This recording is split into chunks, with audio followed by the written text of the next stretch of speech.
Hi, this is Grandma T. Welcome back to my channel. We have a great math topic for you today, and I hope you enjoy it.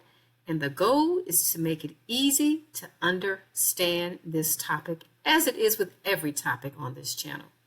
I love math, and I hope you do too. Don't forget to like and subscribe, and come back and visit the channel again for other exciting videos. Theorem was named after a Greek philosopher named Pythagoras of Samos. He was not the first one to discover it, but he was the first one to document it. The word theorem, it just means that a statement has been proven or can be proven to be true by using definitions, operations, etc. So our purposes of discussing the Pythagorean theorem only applies to like eighth grade math, eighth grade geometry. But it can get more complicated and is more complicated as you progress into your, say, college math classes. And maybe these days, even some advanced math classes in high school.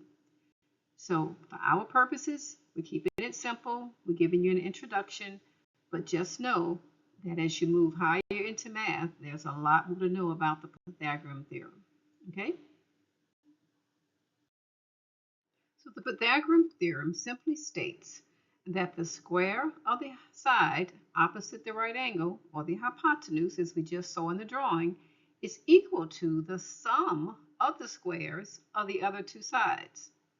So we can write it as an equation, and it looks like this. C squared equals A squared plus B squared. Or the hypotenuse squared equals the perpendicular squared plus the base squared. All of the pieces that we just saw, or the parts we just saw on our illustration on the previous slide. Visual of a right triangle, just to make sure that we're all on the same page and understand the sides we're referring to when we describe the Pythagorean theorem or use it. So a right triangle always has a right angle, as demonstrated by this square. That's our right angle, which is why we have a right triangle. The side opposite that right angle, the one on the other side, opposite of that angle, is our hypotenuse, or side C. The base of this triangle is side B, and the third side is side A. It's the opposite side, and it's referring to it being opposite of this angle. So those are the pieces and parts of the right triangle that we're working with when we talk about the Pythagorean theorem.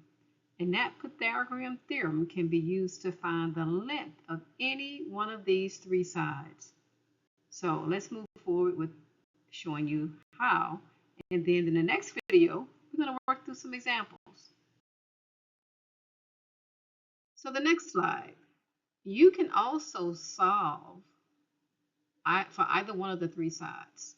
Just solve to get the side, that side of the triangle, on one side of the equation by itself. In other words, the original equation is c squared equals a squared plus b squared.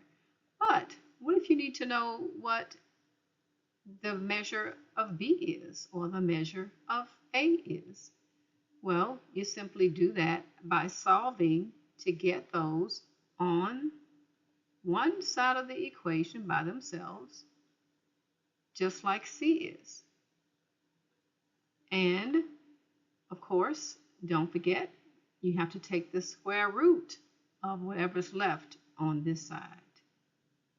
I will show you how these were derived so you can understand how we got to where we are right now and why they look the way they do. Just a reminder, C is always the longest side of the triangle. The hypotenuse is always opposite the right angle. Let's move on to the next slide. Here's how we get the equations if we need to find the length, say, of sides A or B. So this is our original equation. We start with that. We want to get B on one side of the equation by itself, because that's the side we say, well, what if b is missing? How do we find what the value of b is? So start with the original equation. Then subtract a squared from both sides. Because remember, whatever you do to one side of the equation, you've got to do to the other.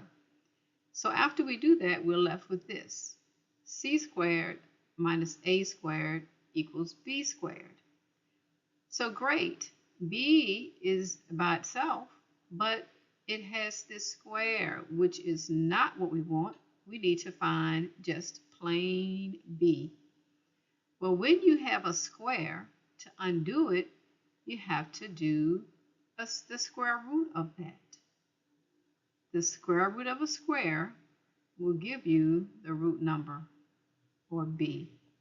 And because we take the square root of b squared, we've got to do the same thing over here. So we take the square root of c squared minus a squared, and we get our final equation if we need to find the length of side b, as c squared minus a squared equals b. You can do the same thing if you need to find the value of a.